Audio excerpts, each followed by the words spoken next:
Ethan here, and today we're going to go over part 2 of the STAAR 2024 STAAR Algebra 1 release test.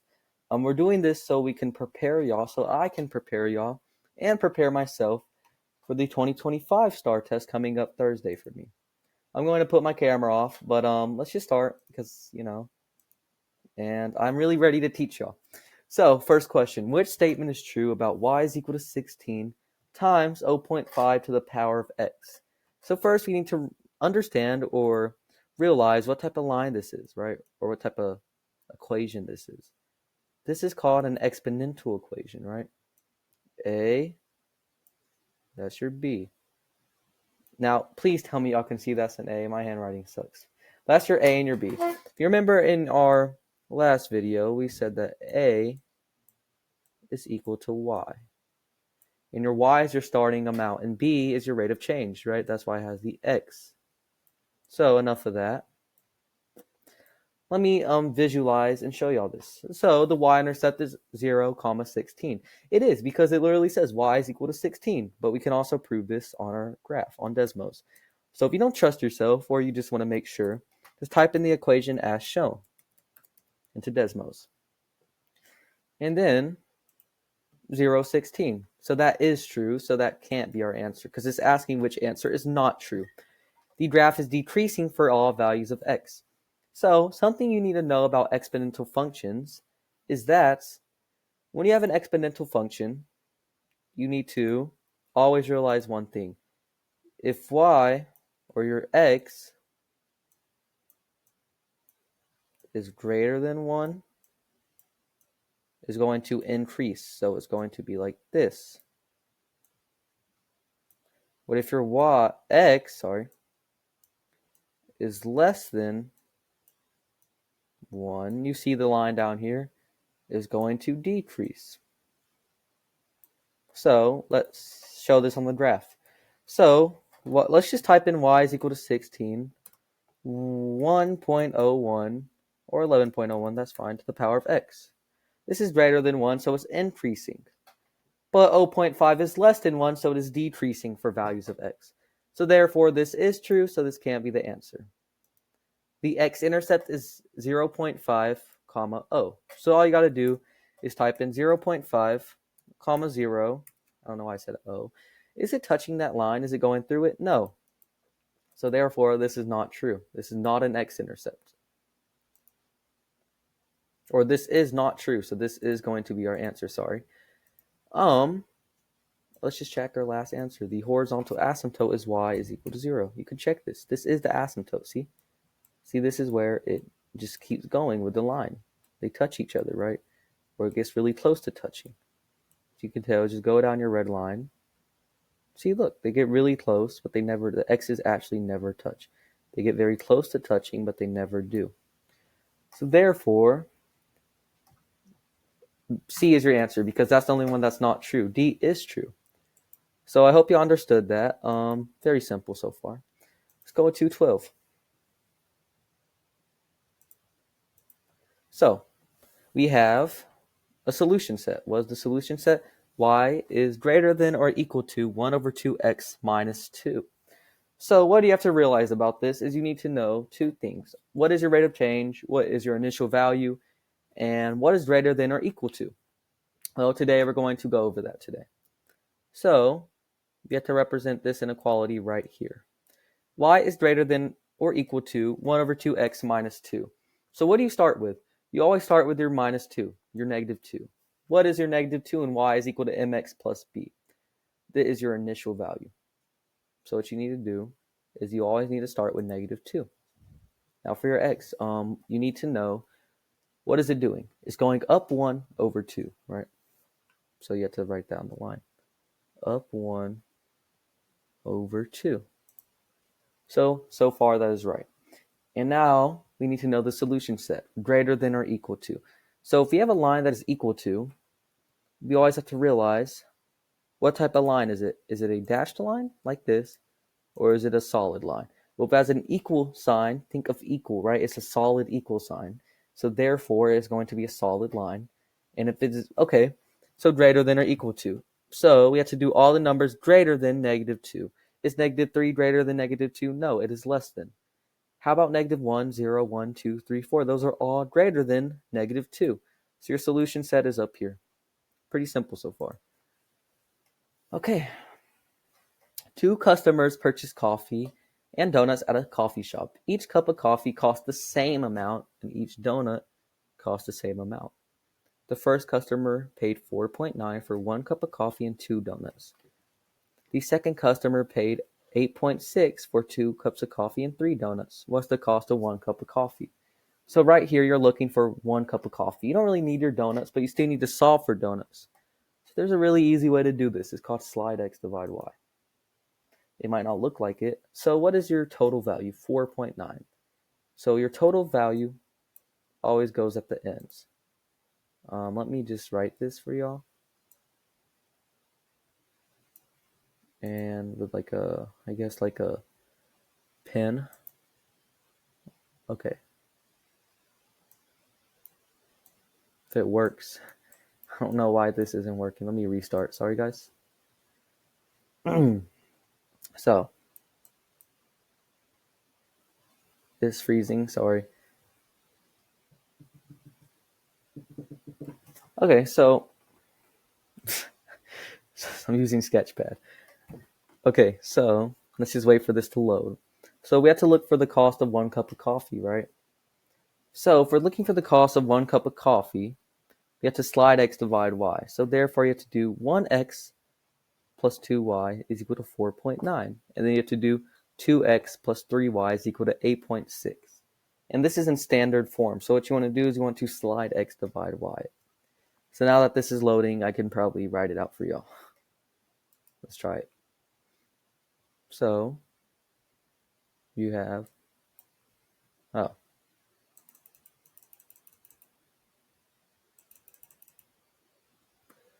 Gosh, so laggy, guys. I'm so sorry. You have 1x plus 2y is equal to 4.9. So we got to slide x divide y this. So we have to slide the x to be over the y. So it has to be 2y minus 1x is equal to 4.9. And all you have to do here is divide everything by your y. 2. Now all you have to do is type that into Desmos. So the 2y and the 2y is going to cancel each other out. So all you have to do is type into Desmos. Y is equal to negative 1 over 2x plus 4.9 divided by 2. So let me write that out for y'all. Y is equal to, I have to check this real fast again. Negative 1 over 2x, negative 1 over 2x. And is this, so are you dividing it by a positive or a negative? It's a positive. So you just do plus 4.9 divided by 2 plus 4.9 divided by 2. So that's your first line. So now we have to look for our second line. Let me just clear the space up for y'all. A lot of clicking, I know. Okay, so next we have 2x plus 3y is equal to 8.6. So 2x plus 3y is equal to 8.6. So you need to realize that the 8.6 is your total. So that why am I putting the 8.6 at the end? Because that's your total. Your total always goes at the end. Okay? And then you just start, x always goes first, y goes second, okay? So 2 cups of coffee is x, 3 donuts is y. And it's looking for the x, okay? Which is 1 cup of coffee. So now what we're going to do is we're going to have to slide x divide y. So you're going to have to put the 2 right here. So therefore it's going to look like 3y. And what's the opposite of positive 2x? Negative 2x is equal to 8.6. And now all you have to do is divide everything by 3y. The 3 and the 3 cancel each other out is a positive. So it's going to be y is equal to negative 2 over 3x plus 8.6 divided by 3. And you could always just type that in. So y is equal to negative 2 over 3x. Yes, I'm still there, sir. Plus 8.6 divided by 3. Plus 8.6 divided by 3. So now we have our two lines. And we have to look where the lines cross to find what is the cost of 1 cup of coffee. So 1 cup of coffee is our x, right? So zoom in and see where the lines cross. So 1.2 is the cost of 1 donut, $1.20. 1 cup of coffee is $2.50. So therefore, the only one that makes sense for 1 cup of coffee is 2.5. I hope I explained that well. I know it was kind of laggy, but I think it was okay enough. So, yeah. Next question. The linear graph or function is shown below, which represents the relationship shown in the graph. This is easy. Very easy, actually. So you just have this graph. And we have to realize what this graph is. So we have to look for the y, okay? The y, remember, is always the last number. So your y is negative 5. So we can scroll down. And which one does not have negative 5? B and D. So you could always cross out half your answers. Now you need the rate of change. So since this is a negative, you're not going to do this. You're going to move your graph down like this. I'll show you. So you have to look at a point where it crosses, like this one. 1, 2, 3, 4, 5. 1, 2, 3. So it's going down 5, and it's going over 3. And this is a negative. It's a negative line, so it's negative 5 over 3x. So we can always check this if we just type in the Desmos. Y is equal to negative 5 over 3x minus 5. So let's see. It crosses negative 5. It also crosses negative 3. Does it cross negative 3? Yes. And then if you do slide x divide y, it looks around the same. So therefore, C is our answer. Pretty simple so far. Okay, so two hikers begin hiking at the same time from different locations. The system of equations graph is shown below. Which value best represents the number of hours the two hikers have been hiking when they're at the same distance of the trail? So basically, you're looking at h to the correspondence of mi.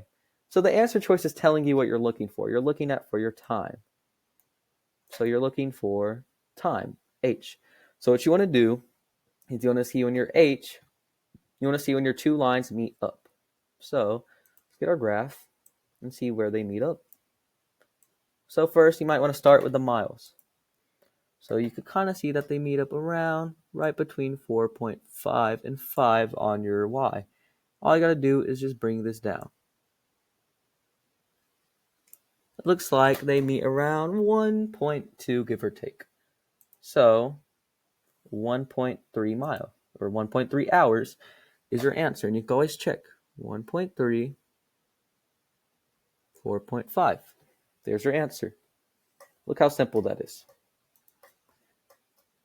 So, which function is equivalent to y is equal to 6x squared minus 23x plus 21? So right here, this is called a quadratic function, right? So the easiest way to do that, which function is equivalent? So it's not asking for an x, it's asking which line matches to it. So all you want to do is type in your line to Desmos. Y is equal to 6x squared minus 23x plus 21. So you have this quadratic formula, or this quadratic function, should say. All you want to do is type in this and see if they match. 3x minus 7, 2x minus 3. These match exactly. So, I mean, you could check the other answers, but look, they match exactly. So that's your answers, A. Okay, next question. Part of an exponential function is graphed below. Which statements are true about the domain and range? So this one's really easy. You just need to know what your domain and range is. So your domain is your x, right? Domains are your x's. You want to spread like butter across the x. So what is your domains for this? It is 2 and 5. So spreading like butter, 2 to 5. Your range, which is your y, which I don't know where the y is, but it is going to be 1, spread like butter all the way to 8. So just keep a side note. All right, now let's see which domain is 2 to 5. And it is greater, okay, and you have equal to signs, right? Because it's a solid dot. So your domain needs to be something 2 to 5. Your domain is 1 to 8, no. Your domain is 2 to 5, yes. So this is true. What do we say about our range? It's spreading like butter from 1 to 8. So your range is something 1 to 8. And therefore, this is your answer. All real numbers are greater than or equal to 1 and less than or equal to 8. That is true. You might be like, why isn't it all real numbers? Well, the all real numbers means infinity. It stops, right? You have this dot. This means that it stops right here. It doesn't continue. See? This was pretty simple. Okay, 3 more and we're done. The function g is defined by g of x is equal to 3x squared minus 2x minus 5. What are the solutions to g of x is equal to 0? Since it's already set to 0, this is simple. You type in the Desmos and you see which ones cross your x. Solutions are x's, okay? That's what you need to know. So your solutions are your x's. Is your x-intercept. So anytime it says solution or root or x-intercept, it's talking about your x-axis, okay? So let's type in the Desmos and see which one crosses the x. 3x squared minus 2x minus 5. So your x's are -1 and 1.67. So all you have to do about 1.67 is turn this into a fraction. And then just keep spamming 7 so you simplify it. So for this one, it doesn't really want to simplify. So what you want to do is just do 1.6 because I probably messed that up. 8 over 5. What if we just simplify that? 5 over 3. There it is. So now we have to check our answers. So your solutions are 5 over 3 and -1. So x is equal to -1 and 5 over 3. And all we can do is just check that by doing -1x, x is equal to -1. It crosses through it. And x is equal to 5 over 3. It crosses through your solutions. So you can either do it like that way and just look, and you could check it by typing it into Desmos, do x is equal to, and see if they cross your solutions. Pretty simple, right? All right, 2 more of this video. I don't know how long this lasted, but we have 2 more left. And this one's really easy. So it's an exponential function. So what did I tell you about an exponential function? It has your a and your b to the power of x. So first step, we need to see which one best represents this table. So what you want to do is just type the table in. That's your first step. 1 is 48.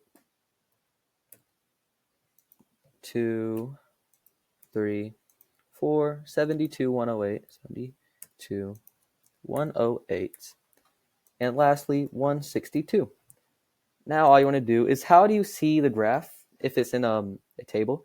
Remember this, y1 is equal to a times b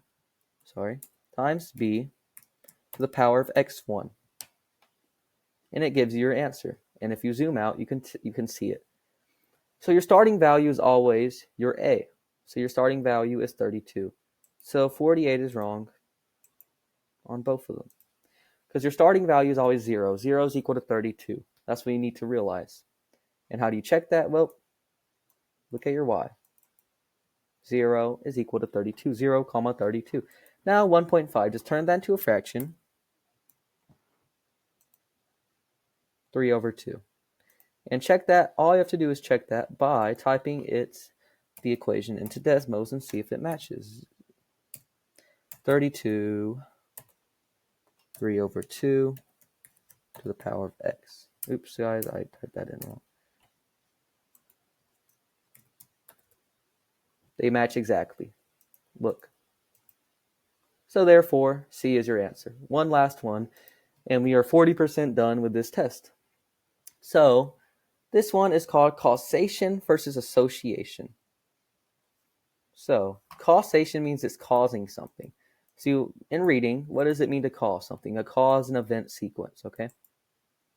So let's just say, for example, a biology example of this, if you break your wrist or break your arm, what's going to happen? What is your body going to do to try to help it? It's going to send cells to try to help your body. Your immune system is going to try to help your body, right? You're also going to have your skeletal system is going to try, and your immune system and your brain are all going to try to help your broken wrist, right? By sending cells. That causes it. That's a cause and effect. But which one does not mean causation? So it just means it's associated with it. So if it doesn't cause it, it's associated to it. So let's just see. A.